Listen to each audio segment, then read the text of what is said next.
شروع کرتا ہوں اللہ تعالیٰ کے نام سے جو بڑا مہربان اور نہایت رحم فرمانے والا ہے۔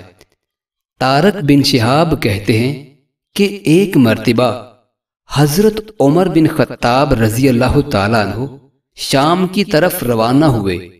ان کے ساتھ میں بھی تھا اور ابو عبیدہ بن جراح رضی اللہ تعالیٰ عنہ بھی تھے۔ چلتے چلتے ایک جھیل پر پہنچے۔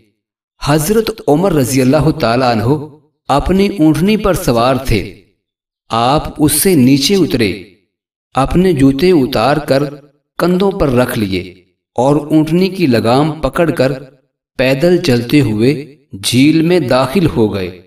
اس پر حضرت ابو عبیدہ بن جراح رضی اللہ تعالیٰ عنہ نے کہا، اے امیر المومنین، آپ نے یہ کیا کیا؟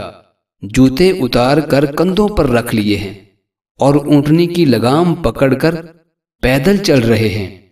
میرا دل یہ چاہتا ہے کہ شہر کے لوگ آپ کی عزت آپ کے حسب مرتبہ کریں۔ آپ نے فرمایا، اے ابو عبیدہ، یہ بات تیرے سوا کسی اور نے نہیں کہی۔ میں امت محمدیہ کے لیے اس کو ایک مثال بنانا چاہتا ہوں۔